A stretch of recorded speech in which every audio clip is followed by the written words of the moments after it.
grace of God in you. Thanks be unto God for his unspeakable gift. Praise the Lord for the reading of the scripture. You may now be seated.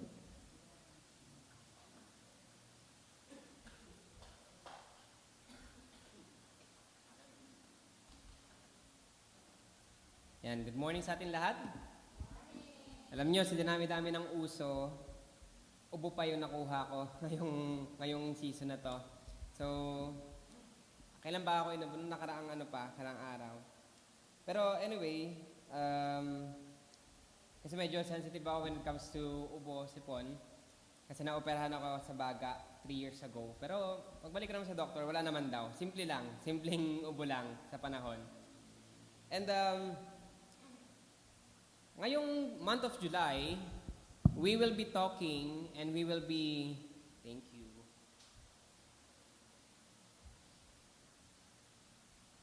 We will be talking and discussing and hopefully maintindihan natin about giving, because the month of July, it says that it is the month to remind us to give.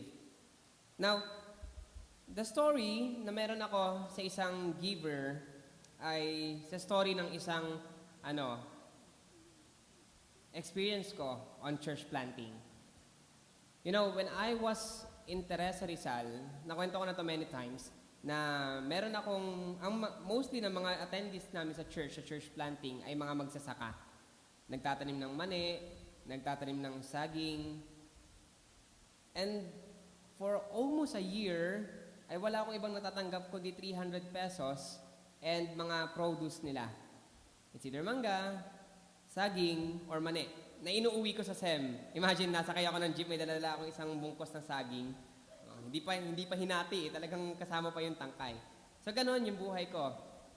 Student ako sa seminary noon, then nag-church planting kami sa Teresa Rizal. Sa taas ng, ang tawag ng lugar na yun, La Hacienda.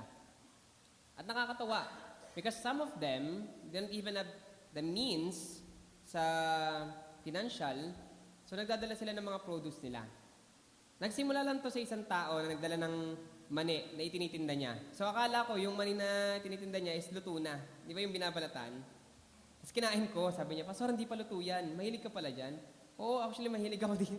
Tinawa niya. Hindi pa siya actually luto. Kinain ko. Kasi akala ko luto na. Nilinis lang pala niya. After next week, nagdala siya, luto na. At every week, lagi niyang dala yun. Every week, lagi niyang dala yun. And from that moment, siguro nakita ng ibang members, next time, may nagdala naman ng saging. Isang bungkos.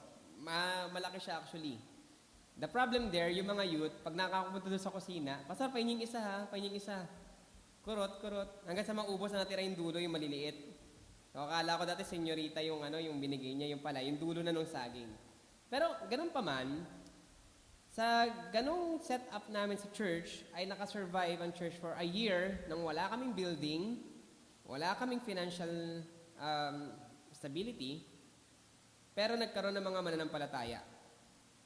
Then, after a year, on my second year there, kasama ko si Pastor John Limson, ay meron sa amin nag-sponsor na mag-asawa na isang American vet at saka isang Pilipina, at pinagamit niya yung bahay niya para maging church. So that is the first concept of the church there, structure. Then, after ilang weeks, merong bagong lipat sa subdivision na retired soldier or Special Action Force soldier. Ay, yung SAF ba yun? Retired siya. Then, in uniform, non-uniform naman yung asawa niya sa AFP. And then, they sponsored an aircon. Yung church po namin dito, wala pang 1/4 nung church natin. So parang yung taas lang. Ganun lang kalaki yung church namin doon. Then sabi niya, masyado mainit, hindi kaya nung anak ko, ipa-aircon na natin yung church.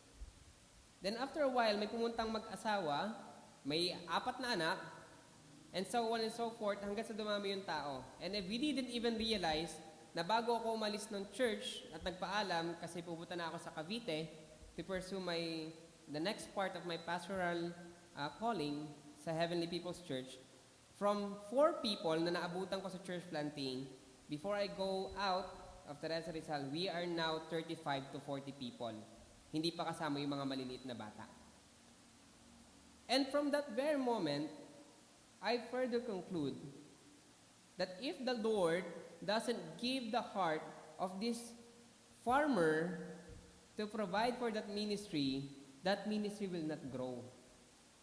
Isipin nyo, simpleng mani lang. Doon lang sa simpleng mani nagsimula na hindi pa balat at hindi luto, doon nagsimula, lumago ang ministry. So, that was my story about giving.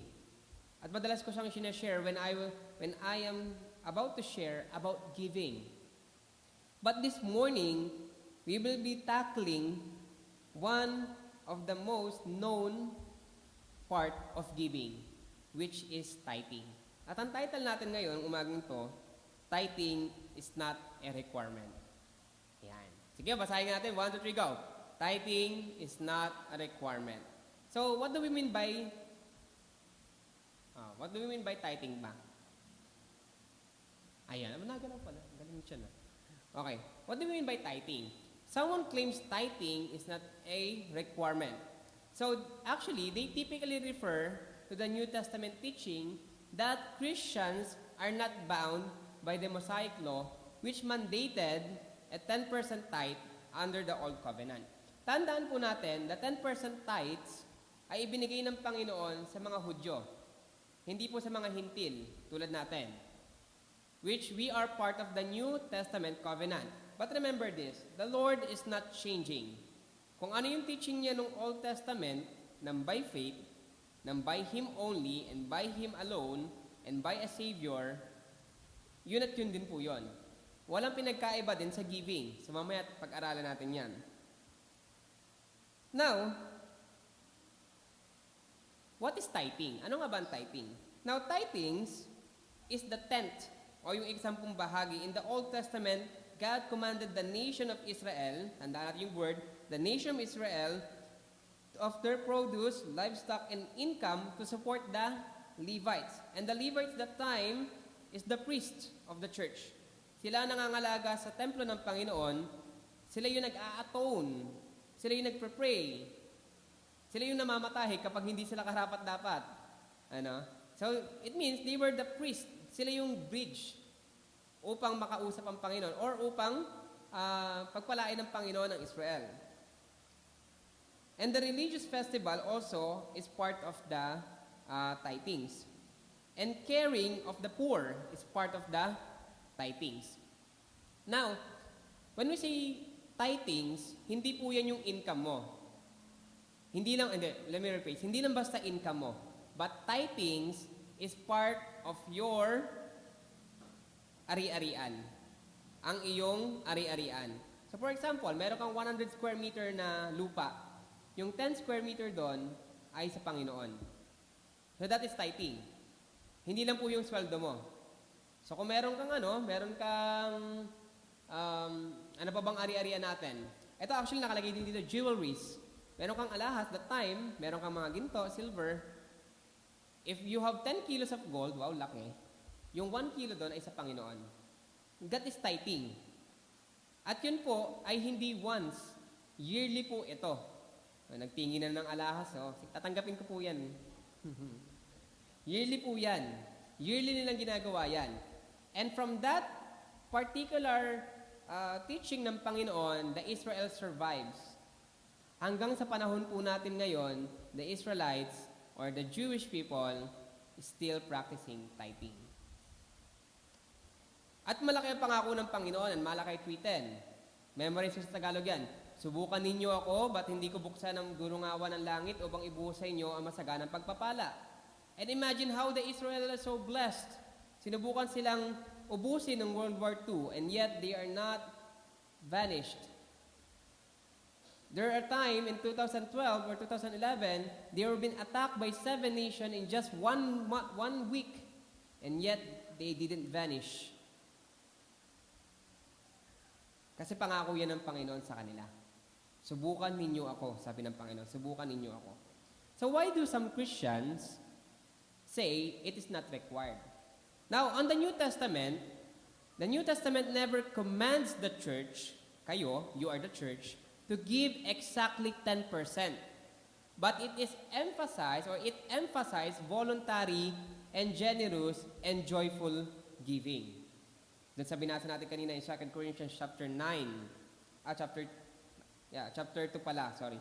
2 Corinthians chapter 2. The New Testament never commands the church to give exactly 10%.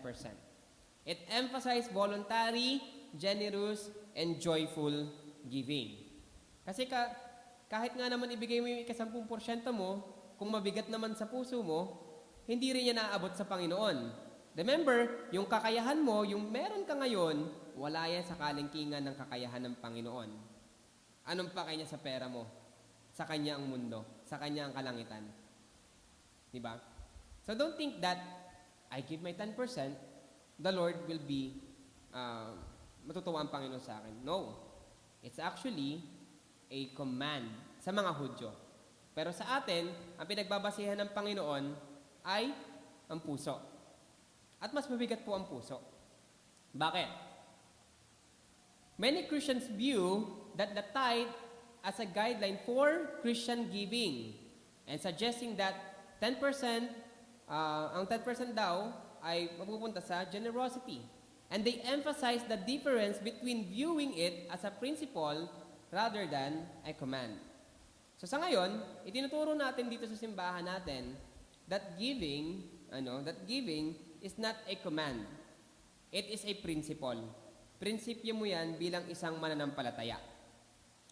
So ito yan. Sa ating perspective naman, Christians are not legally obligated under the new covenant to give exactly 10%.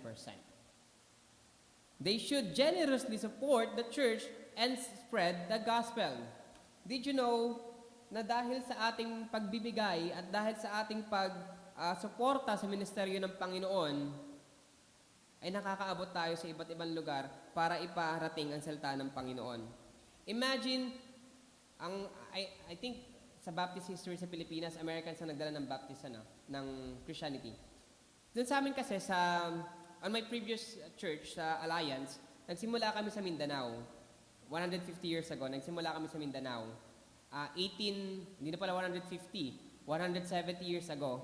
Kasi 1850, dumating ang Christian Alliance missionary sa Mindanao. So, doon nagsimula yung churches sa Mindanao on my previous church. And nakaabot yun hanggang sa Manila. So, paano ba nangyari yon? They supported the missionaries that time. So, paano nakapasok kami ng missionary? Before, noong mga panahon pa ng Espanyol, hindi makapasok ang mga Kristiyano because we are under the Catholicism. At kahit makapasok naman ang mga Christian dito sa Pilipinas nung time na yon, but I think meron na, bago pa dumating ang mga Espanyol. Pero that's just, for the sake of argument lang. Na hindi makapasok mga Kristiyano that time, it is because we are under-colonized by the Spaniards. So, when the Christian came here in the Philippines, they were supported by their churches. Not by the nation, but by their churches. Sino nag-aaral ng AP? May AP teacher ba tayo dito? History teacher? Wala. So, never in your history book in school nasasabihin na pinondohan ng gobyerno ang paglaganap ng Kristyanismo sa Pilipinas. Paglaganap ng Katolisismo, pinondohan ng gobyerno. Kasi yun nga yung objectives nila. But the Christianity spreads is not funded by the government. It is funded by the fellow believers. And take note that time, mahirap pa ang buhay. But because of their generosity, nakaabot sa Pilipinas ang salita ng Panginoon. And now, the Philippines is the fastest growing Christian country. We are the only Christian country in the Southeast Asia. Actually, number 2 tayo sa Korea, Christian country. Korea is the number 1 Christian country ngayon sa Asia. We are number 2. Dati tayo number 1. Number 3, in our perspective about giving, the focus is honoring Christ with all that He has entrusted to them or to us. Yung pinagkaloob ng Panginoon sa atin, the Lord give it to us because He entrusted it to you that you will give it back to Him. That's the perspective. And standards is no longer how little I must give, but it is how can I honor Christ with everything He entrusted to me. Now, here's the key difference on the New Testament and the Old Testament. The Old Covenant, give 10% because the law commanded it. It is obligatory, it is fixed, 10%, it is law-driven, and it is required. In the New Covenant, because God's grace had transformed your heart, and willing and cheerfully, generously and sacrificial, grace-driven, and prayerfully purposed. So that is us ngayon sa New Covenant. Pero let me give you another break. Hindi po tinanggal ang tithings.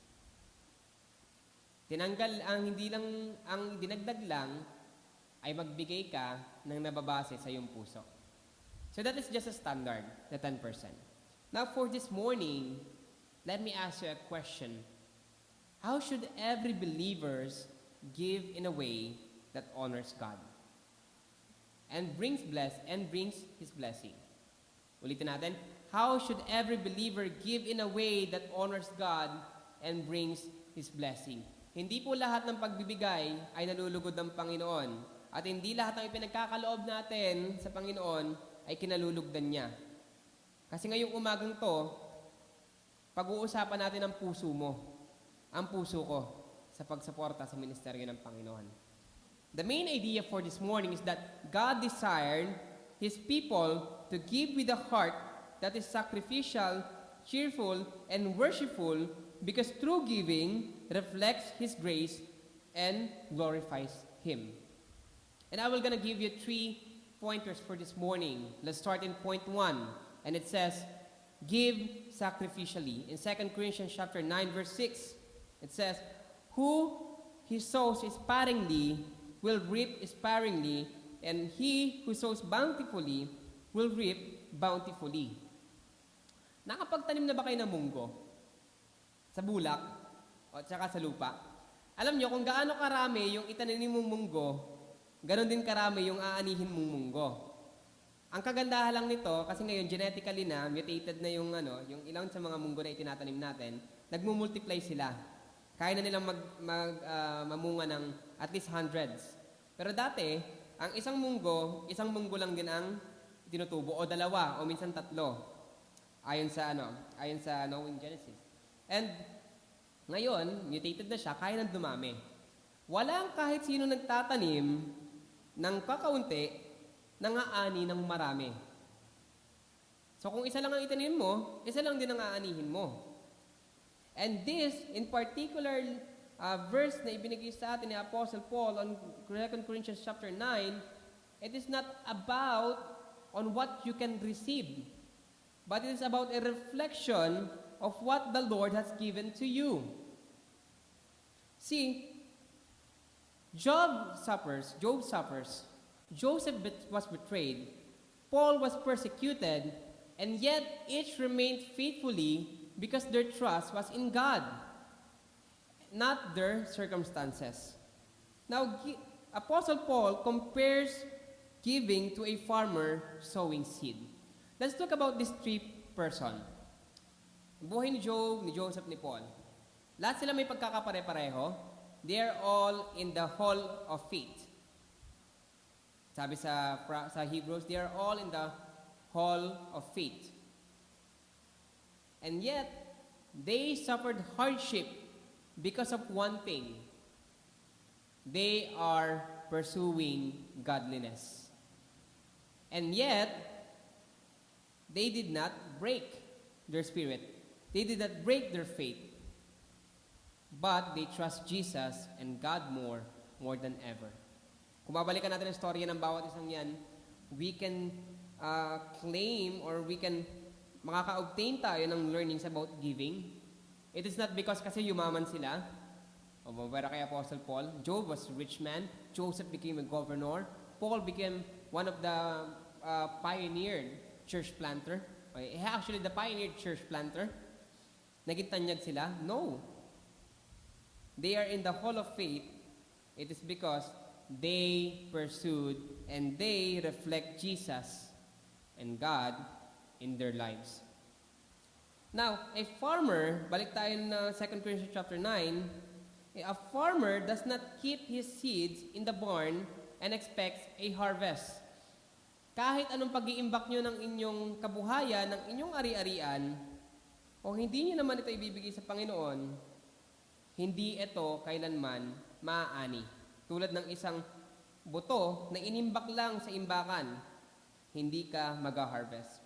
Likewise, believers should not cling tightly to what God entrusted to them. Giving may feel like a loss in the moment, but God promises a greater harvest, both spiritually and accordingly to His will materially. When I was young, I always remember my tita, pag sumasweldo siya, ang liit ng sweldo niya bilang isang private school teacher nung high school na ako. Sobrang liit. Pero pag dumadating yung sweldo niya, doon sa payslip nila, lagi siya may sinusulat. Tithes, 10%. Offering, lalagay niya doon. Nakasulat na agad, para pagdating ng Sunday, ibibigay na lang niya sa church. At kami, pinalaki kami ni tita na magbigay. Yung nahalan talagang hirap. Lalo nung high school ako, 20 pesos yung baon ko. Ang pamasahe ko, 5 pesos sa jeep. Sabi ko pa, bibigay ko pa yung dos. Hindi wala nang pag nawala yung ballpen ko, wala na. 15 na lang eh. Pag nawala pa yung dos, pag binigay ko pa yung dos ko, wala na. Ano na to, parang wala na akong pambiling ballpen pag nawala pa. So, I could not practice it. That's why I am also not confident to teach this because I am also struggling on giving. But did you know that giving is an evidence that you are a deeper Christian? Kasi hindi lahat kaya magbigay sa Panginoon. I'm not just talking about financial. I'm also saying and talking about your life. Sige, gamitin natin yung 10% tithes as basihan lang. How many hours do you have in one day? It is 24. And 20% and 24, correct me if I'm wrong, di ako magaling sa math, is 2.4. Tama? So that was the time na kailangan ibigay mo sa Panginoon araw-araw. Let me ask you a question. Nagagawa mo ba yan? Do you even pray for 2 hours and 40 minutes in your life? Or even read of the Word of God in 2 hours and 40 minutes of your life in one day? If not, then we are not faithfully giving our tithes sa Panginoon. Okay, in 1 week, 7 days. What is the 10% of 7 days? 7. Ang hirap naman ng pastor. Sabihin na natin 1 day na lang. Sunday na lang. Did you ever miss a Sunday in your life? Or in just a year or in a month? Did you ever miss Sunday? If yes, then we are not faithful on our 10%. O sige, edad mo na lang. Gamitin natin yung edad mo. Sa tingin mo, hanggang gaano katagal o gaano ka tanda o gaano ka taas, ano ba Tagalog nun? How old do you think you are? How old do you think the Lord will give you? Or how many years did the Lord will give you? Sa tingin mo, if you say 50 and 10% is 5, naialay mo ba yung 5 years sa Panginoon ng buong buo? If no, then you are not faithful on your 10%. Kaya yung mga nagsasabi na puso naman daw pinagbabasehan ng Panginoon, mas mahirap po ang puso. Kanina ginamit natin logical 10%, mas mahirap ang puso. Let me ask you a question, magkano, o pera tayo ngayon, magkano ang na-accumulate mo sa loob ng isang taon? Sabihin natin, Pastor, ano lang, 1 million lang. Wow, laki. 1 million lang. Gaano kalaki yun sa Panginoon? Pastor, nabigay ako sa church last year. I think nasa 30,000. Mission faith namin, magkano mission faith? 30,000 na ibigay ko sa mission faith namin. So yun lang bang halaga ng Panginoon sa'yo? Kaya mas mahirap pag-usapan ng puso when it comes to giving. Mas madali po yung requirement kaysa yung puso. The Lord gave you so much talents. Ang daming talentong binigay sa atin ng Panginoon. But let me ask you a question. Nagagamit mo ba yan sa Panginoon? If not, then your heart is not with the Lord. Masakit pakinggan, di ba? That's why it is a very good rebuke to every believers when it comes to giving that we cannot give anything sa Panginoon that could satisfy the Lord. It is only because of Jesus we can be what? We can be better. We could be good sa paningin ng Panginoon. But we could never be the best. Minsan nga, even in your church life pa, nagkakaroon pa ng competition eh. So, you cannot say na puso ang pinagbabasayan ng Panginoon. If you can say na puso lang ang kailangan ng Panginoon, check your heart. Baka hindi pa inaabot sa kabuturan ng Panginoon. Now, in application on what we just learned in the first part is that sacrificial giving starts with surrendering to God. Surrender everything sa Panginoon. Giving is a measure by sacrifice and faith, not by the amount. Lagi natin tatandaan yan. Sacrifice and faith and not the amount. And trust in God's provision as you invest in His kingdom.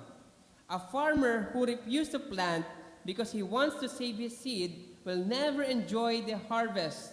The seed that remains stored will never multiply. And I am blessed with this church dahil meron kayong dalawang daughter church. I don't know how many years you have, 9 years being independent, but you have now 2 daughter church. You are investing in God's kingdom. Ang daming church yan, ayaw mag-daughter church. Sila lang daw. Okay. But you should invest in God's kingdom. That every time na may mawawala sa bawat upuan na makikita ko ngayon, I am praying na pag lumabas ka ng simbahang to at nagpaalam ka sa akin na pupunta ka ng ibang lugar, I am praying that you do church planting. That you build church. Because that is investing in God's kingdom. The Lord give you so much in this life. The Lord give us so much in this life. Libre na nga yung hangin natin. Libre na yung boses natin. Libre na yung talino na binigay ng Panginoon. Ang kailangan lang gamitin natin. And second point, giving cheerfully. Now, when it says, God loves a cheerful giver, in Corinthians chapter 9, verse 7, God is not pleased with the gift. Tandaan natin yan. God is not pleased with the gift. The gift that we can offer reluctantly or under pressure. Pag pressure ka ng isang tao na magbigay sa Panginoon, hindi po yan kinalulubdan ng Panginoon. O, for example, naalala ko nung nung nag-ano ng aircon. Naalala ko nung aircon. Ano yung isang nakakatawa doon? Nung pinag-isipan namin yung aircon, to be honest, ang iniisip ko lang dyan, at least kalahati siguro, or baka 3 tao ang magbigay. But what I am glad about this testimony is that ang mga tao nagtaasan ng kamay. Thank you. Ako kasi di pa bayad. Thank you for that provision na pinagkaloob sa simbahan natin. Pero alam niyo kung ano nakakatawa?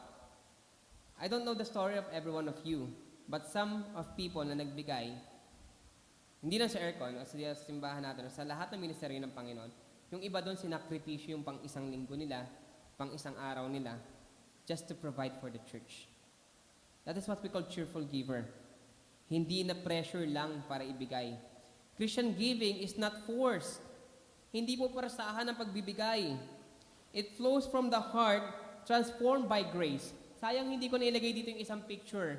Sa isang mission trip namin sa Palawan, on New Ginlo, Bethel Fundamental Baptist Church, may isang simbahan doon, nakita ko yung parsonage, kubo. Pero yung simbahan, semento. And the missionary pastor, Pastor Eric Lawton, siya yung nag-tour sa amin sa Palawan, he told us a story. At napakaganda rito. He said na itong parsonage na to, na kubo, doon dati yung church. Walang kuryente, walang ilaw, walang sound system. Si pastor lang, tas ilang kabataan. That's the church for many years. Then, Pastor Eric, in the first time niya sa Palawan, pinicturean niya yung church. Kasi sabi niya, gusto ko magkaroon ng testimony pag uwi ko, and I will be back here for next 4 years. And then, pagbalik niya sa Amerika, umalik siya sa church niya, at pinakita niya yung church. Sabi niya, nabless ako dito sa church na to, kasi itong church na to, di pala yung church na pinakita niya, yung pastor pala, si Pastor Jensen. Kasi itong pastor na to, nagpapatuloy sa Panginoon kahit wala sila ng mga, just a testimony of a white guy seeing a Filipino. And then one of the young people na nakaupo sa upuan, she said, "Is that the church? Yun ba yung church? Pawid yung dingding, yung bubong, walang kuryente, walang ilaw?" Yes. And you know what this student did? Hindi siya nagpakilala. This student is a student and doing part-time sa McDonald's. Sabi niya McDo. Nagkatrabaho daw siya sa McDo. And she saved up because in her heart, she wants to build the church building on that place. And to give you the story, nakaipon siya at ibinigay niya kay Pastor Eric Lawton bago siya bumalik ng Pilipinas for indefinite leave sa church niya to do the mission trip in the Philippines. And before he leaves, itinastify niya sa loob ng simbahan na someone gave, hindi na siya nagpakilala, ayaw niya magpakilala, someone gave him financial needs for this church na maitayo yung simbahan. And to be honest, it is the twist of the story. Hindi po sapat yung ibinigay ng babaeng yon. Maliit lang, sabi niya. Pero umuwi si Pastor Eric Lawton sa Pilipinas, nakapagpatayo siya ng church sa New Guinea. Because there's so many people who reached out just to build the church. At ito sa mga naging host church namin. So what is the moral of that story? That student na hindi nagpakilala, hindi siya mayaman. Nagkatrabaho siya sa McDonald's just to pay the student loan at maka-survive lang for a day. But the Lord has given her the burden that these people is worshiping in a place that is not even secured. And her statement says, the Philippines is expecting 25 to 30 typhoons a year, and yet they don't have the security in the place where they worship. And use this money to build a secured place for your prayer. And that was great testimony. And that's one of example of cheerful giver. Well, in the Bible, cheerful comes from the Greek hilaros, where pinanggalingan din ang salitang hilarious, which means in the Greek word hilaros, God delights in those who find joy in giving. That's hilaros. And that's also a gift. Natatandaan niyo pa ba yung gift natin, spiritual gift natin? Sinong giver dyan? Best friend na tayo. May gift dyan of giving. Paul reminds believers that God is able to supply of everything that they need. When we trust God's provision, fear is replaced with joyful generosity. And this church is also generous to us. How many times that your heart is heavy and burdened, and when you come to church, ay bigla lang napapawi ang lahat ng iyong pinagdadaanan. This is the church generosity to us. Although this is just a structure, but the Lord has given us this place for us to find comfort from Him. Now, to apply this, give because you love God, not because you feel obligated. Hindi po obligasyon ang pagbibigay. Trust God's faithfulness more than your financial security. And joyful giving reveals a heart that treasures Christ above possessions. Now, a child who happily shares his favorite toy with a friend gives greater joy to his parents than who share only after being forced. Di ba yung mga bata tinuturuan natin, share kayo ng crayon, share kayo ng food, share kayo ng toys. Sharing is caring. Lagi na sinasabi ng DBBS. Masaya ka ba pag nakita mo yung bata? Sa'yo na nga. Masaya ka ba? Wala pa akong anak, pero siguro pag nakita ko yun, kanang bilan ng laruan. Susunod, di ka nabibilan. Di ka marunong magpahiram. I don't know kung na-share ko na itong story nito. Sorry, naalala ko lang bigla. Nung bagong uwi po ako ng Pilipinas, syempre galing Korea yung mga gamit ko. Yung tita ko, sobrang mapagbigay. Lahat na lang binibigay niya sa mga kalaro ko, sa mga pinsan ko. One time umuwi ako, galing school, nakita ko yung short ko tumatakbo na, suot na ng ibang bata. Sabi ng tita ko, wala kasing short yung bata, butas kaya binigay ko yung sa'yo. Hanggang sa naubos yung gamit ko. O yung anak ni Stella, papasok na. Binigay ko yung isang mong rubber shoes. Alin doon? Yung nakabox. Hindi ko pa nagagamit yun. Binigay ko. Wala kang sapatos eh. Ganun yung tita ko, lahat na lang ibinibigay nun. At nakakatawa lang, kasi nung namatay siya, doon ko nakita lahat ng pinagagawa niya. She's a joyful giver. At nakita ko nung namatay siya, how many people provide for her funeral. Wala kaming pera that time. Kailangan kong ibenta yung bahay para lang bayaran lahat nung naiwanan niya. But those people provided for us para may palibing siya.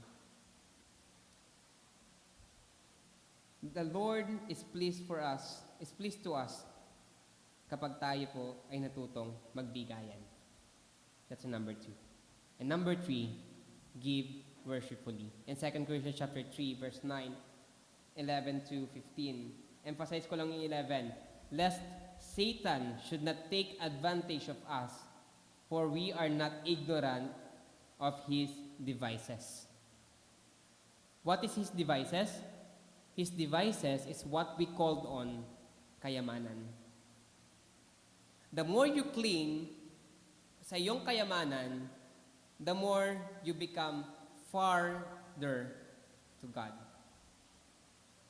Lagi natin tatandaan yan. Anything, your name, natapos mo, ari-arian mo, even pamilya mo, the more you cling to them, the more na mapapalayo ka sa Panginoon. Kahit nga yung sarili mong damdamin the more you cling on your own emotion and your own heart, mas mapapalayo ka sa Panginoon. O isa sa mga example ko na lang, last month, June, Pride Month. Sabi nila Pride Month. The more they hold on to that principle na mahal daw ng Panginoon ang lahat ng tao, mahal naman talaga. Sinatunuro naman ng Panginoon talaga magmahalan tayo. Pero huwag kayo magsama. Huwag kayo mag-asawa. Hindi tinuro ng Panginoon na ang lalaki sa lalaki, babae sa babae. The more they hold into that, the more na sila'y napapalayo sa Panginoon. Yung isa kong boss dati na Chinese, sinara ko ng salita ng Diyos. One time kasi nagka-problema siya At nag-oo naman siya.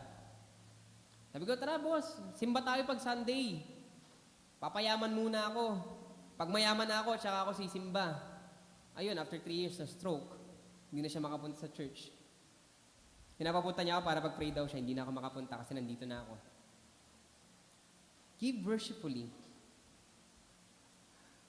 Through us, will produce thanksgiving to God.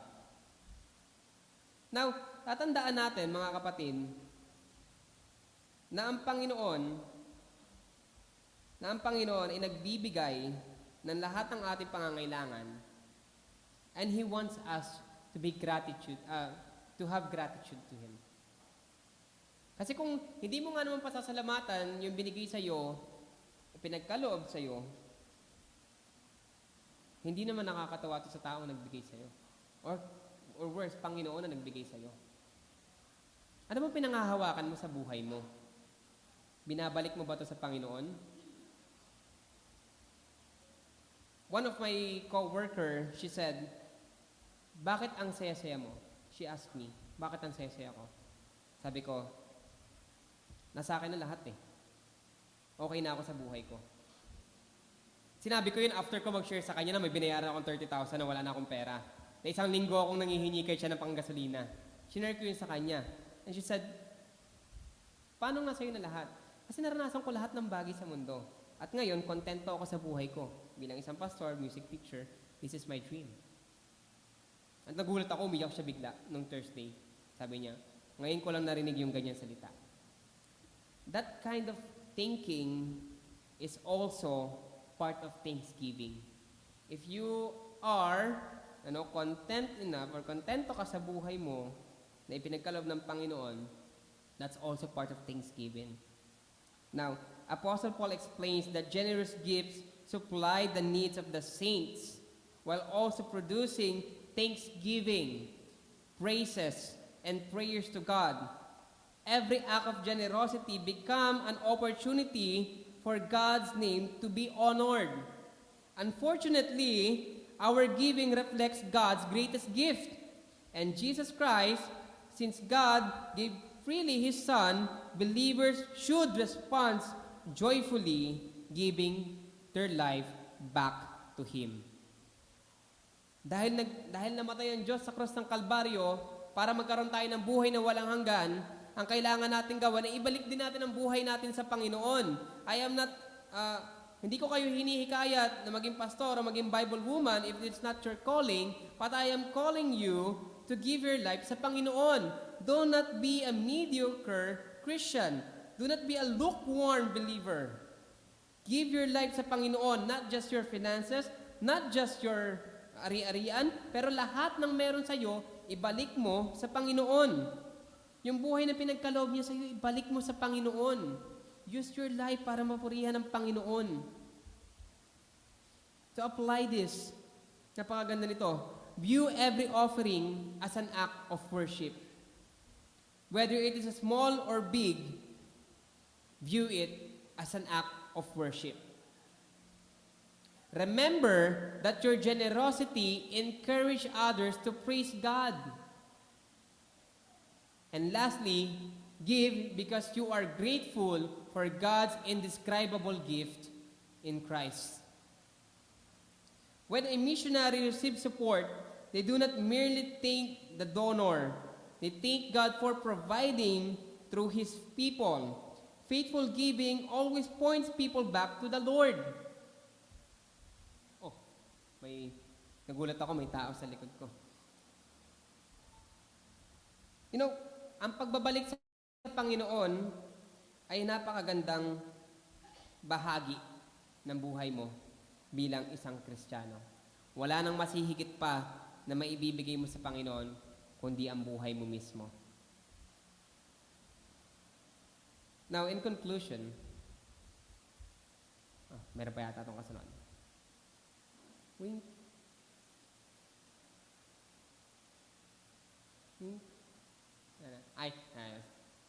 Sige. Ayan.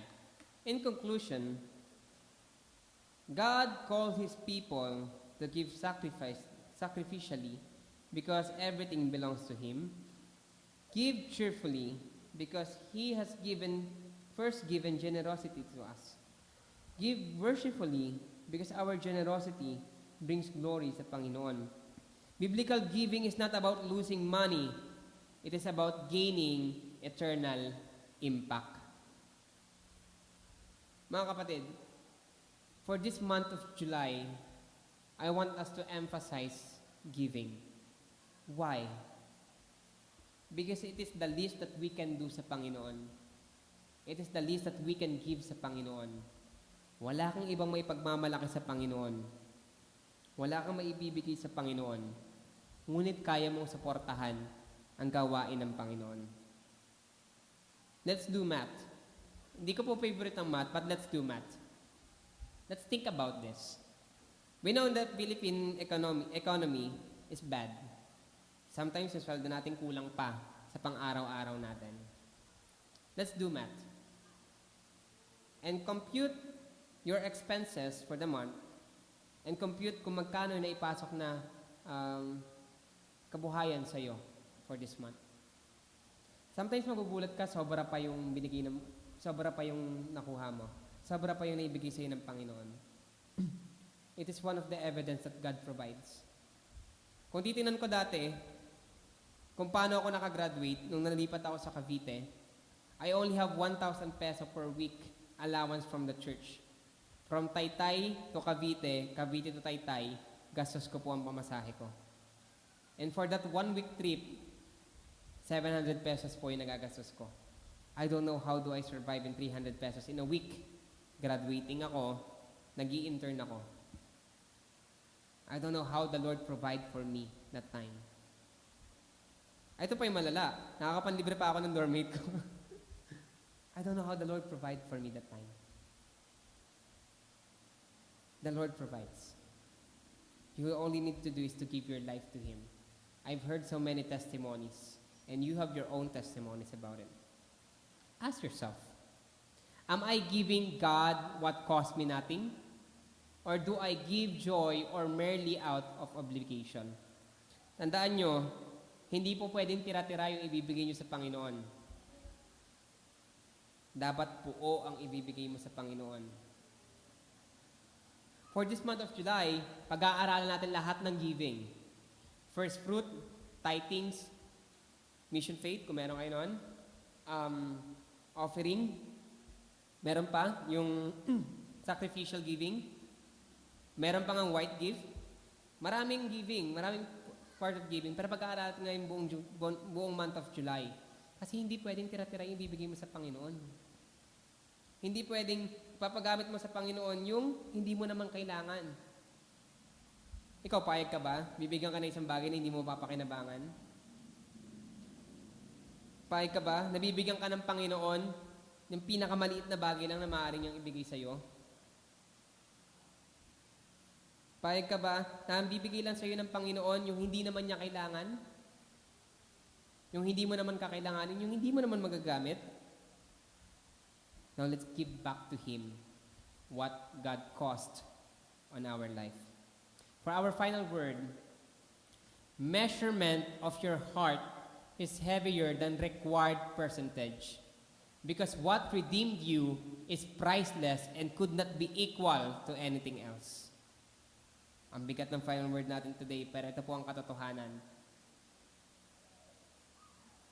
Now, as I end, I will end kung i-compare natin how do we teach giving here in our church, outside of this church. Alam niyo ba, alam lang ako. Alam niyo ba, there are churches in the Philippines na bago ka pa sumweldo, nakahiwalay na yung 10% mo. There are also people in this country na bago mo pa tanggapin yung trabaho, nakalagay na kung magkano yung ibibigay mo sa certain church na yun. Meron pang ang kulto na nagsabi, kung maliit lang yung ibibigay mo sa Panginoon, edi maliit lang din yung bahay mo sa langit. Si Pastor Kibbs yan, si Paring Kibbs. Meron din nagsabing church, na kung after 5 years Kristiyano ka, tapos wala ka pong sasakyan, sasagasaan ka nila. Nakakalungkot lang. At least nakabili na ako ng akin. Bumili ka na. Baka sagasaan ka namin. Nakakalungkot lang. Because these people fell in that kind of unbiblical giving. There's so many people fell in that unbiblical giving. Sa anong pangako sa kanila? Magandang buhay, magandang bukas, iaangat lahat na nasa laylayan. Uy, Lenny. Nakakalungkot lang. Cling sa salita ng Panginoon that if you give, the Lord will give it back to you sevenfold. Now, I challenge you. Ibigay mo sa Panginoon na meron ka, the Lord will give it back to you. Don't start kapag hindi mo na kaya. Start today kung kailan kaya mo pa. Tayo po natin manalangin. Dear God, Heavenly Father, we thank you for this morning. Thank you, Lord, for the life of every believer that listens to your word. Salamat, Panginoon, because in this very morning, you have teaching us kung paano magbigay at kung paano magkaroon ng puso sa gawain mo. Lord, may you bless these people. May you bless our heart, O Lord, as we continue this day and this life as a Christian. Lord, we thank you for the life and for the generosity na pinagkaloob niyo sa amin. For the generous giving, O Lord, of your Son, that He has given His life for us. Salamat, Panginoon, because you never left us and never betrayed us and never forsake us. That's why, Lord, we are praying na bigyan niyo po kami ng puso na mapagbigay, hindi lang sa inyong kapwa, sa aming kapwa, kundi sa aming mga gawain. Also, Lord, nawa, Panginoon, na maibigay namin ang aming buhay sa inyong gawain, pati na rin ang aming kabuhayan sa aming simbahan. May you bless also the heart, O Lord, ng bawat isa sa amin na hindi napipilitan lamang ang pagbibigay, ngunit nasa puso mismo, Panginoon. May you bless us, O Lord. In Jesus' mighty name we pray. Amen and amen. Maraming salamat.